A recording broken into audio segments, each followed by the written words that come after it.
Hello, welcome back to the channel. This is the Coding Sensei. So today I'm going to be going over a very brief video. I'm just going to be going over the terminal in Mac. So a little bit about the terminal. It is a little bit different than PowerShell that is used in Windows, and the Mac terminal is built upon the Linux terminal. So they were using Bash for a while, which is the Linux command line, but Mac, at least on the upgraded version that I have, has kept prompting me to use ZSH. So basically, they are scripting shells. You use them to navigate through file structures. You use them to you can use it to bring up code editors like Vim, and also to navigate into other networks, and using it to upload from your local computer to your GitHub account to various other accounts. It's kind of a big solution to a lot of things. So if you're not familiar with it, I'm just going to go over a few basic commands. So if you're trying to find all of the files in your current directory, which means your current folder, by default, I'm in my main directory. So if I type in ls and I hit enter, it's going to of course show the files that I have in my main directory. So desktop, documents. Let's say that I want to go into my movies directory. So I would type cd, change directory, and then I would hit, it is case sensitive, so you would type in a capital MO, hit tab for it to autocomplete, hit enter, and you see now I am in the movies directory inside my main directory. Okay, now if I wanted to go back to my main directory, I would type cd space ... and that takes me back a file structure. So changing directory takes me forward into a file structure, and then I could hit ls again, and as you can see we have some files there. Now I can create a new file by typing touch and then file name, and it'll create a new file inside that directory. I can also delete a file by typing remove. I don't have a file name in there named file name, but remove file name would delete it. And basically, if I wanted to clear the screen, I would type clear, hit enter, and it's gonna not take me out of the directory I moved into, but basically make it so it's not so messy. Now, the thing with this is, right, is I'm going to go back to my main file. When we're downloading all these different packages like Homebrew, Gulp, all these various like Node, NPM, these things that we're going to start getting into, when we talk about installing them globally, we're talking about installing them in this directory here, the main directory. So for many commands, so the way that I could find out if something is installed is I could type in gulp-v. As you can see, it's showing my CLI version, which is my global version. I don't have it locally installed in my main directory. I have it installed in projects. So there's a difference between a global installation, which is on your main directory, which is as soon as you open up terminals, your main directory, versus when they talk about, let's say you had a directory like, let's say I had the gulp installed inside my movies directory.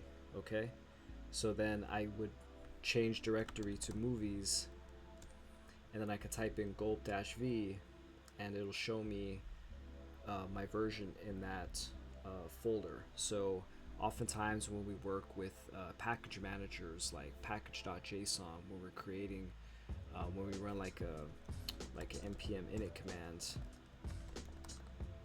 That's going to create a package.json, which is a modern way for us to have what are called dev dependencies. So those are going to be things like gulp, like React, um, you know, all the different plugins that go into a local project, which is different than a global directory. Now for let's see, and as you can see, I have npm installed globally. So if you ever want to, oftentimes when you're installing these packages, you need to have it installed globally as well as locally. So to you newbies out there, if you think you're wanting to install gulp into your project and it's not quite working, you might have not installed it globally, and then also when you're inside your project folder, installing it locally. And of course, in my courses, I go over all of that, and we take it step by step, getting it right. But basically, this is a common misconception, and oftentimes, if you've worked using your personal computer for contracts and different work environments, you've installed a bunch of things globally. They've gotten mixed up. You don't need them anymore, and things can happen there. So I also want to bring to your attention. Let's see. I don't want to give away all this confidential information here, but so here's my GitHub, and basically what's interesting about Visual Studio Code, and if you're listening in my last videos, you would know that I highly recommend you use Visual Studio Code for everything, software engineering, web development. So this is the same terminal right down here, which you can get to by going up and hitting terminal. You can hit new terminal and see it'll live and run tasks for you inside the terminal. It does everything, fully capable. As you can see in here, I have folders and things like that. I'm not gonna delve into all of that, but the same commands that you use in the terminal that you can just pop up in the window here are the same commands that you can use in the Visual Studio. And personally, I pretty much use everything local to a project in Visual Studio. So if I have a project open, and I open up the terminal, I navigate to that project, and now I can install all of my local dependencies, which is gulp, which is React, which is all these nice things that make our project SaaS, less Tailwind. All these things go into our local project, but then we also must not forget that we need to install things globally as well, and so our system has access to it.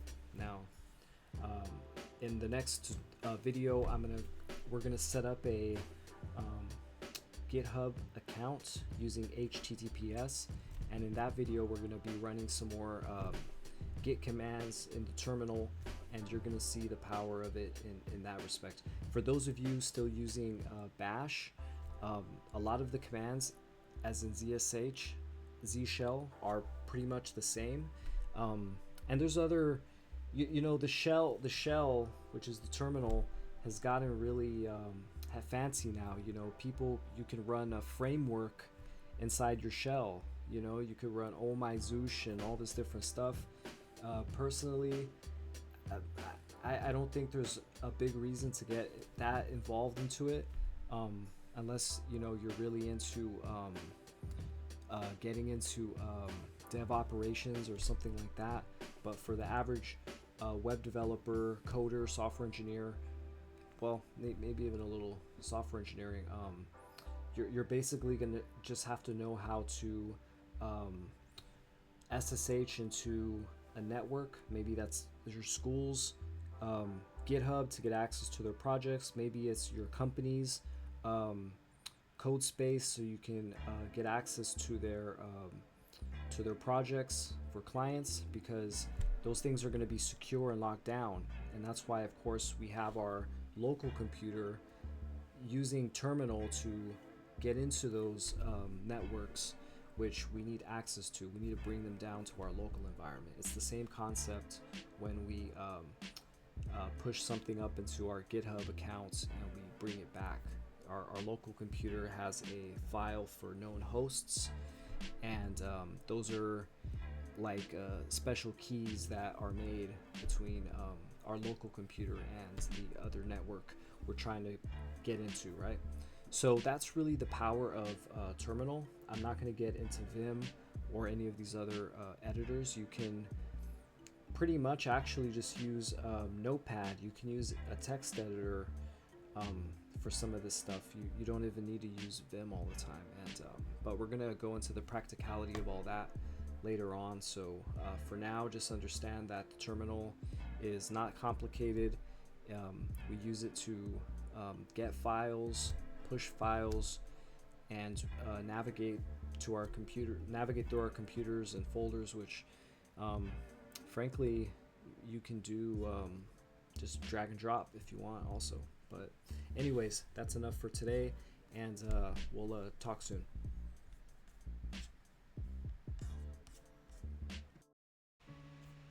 Hey there, I hope you're enjoying the content. If you haven't already, please subscribe to my YouTube channel and stay tuned for more everything web development, everything IT.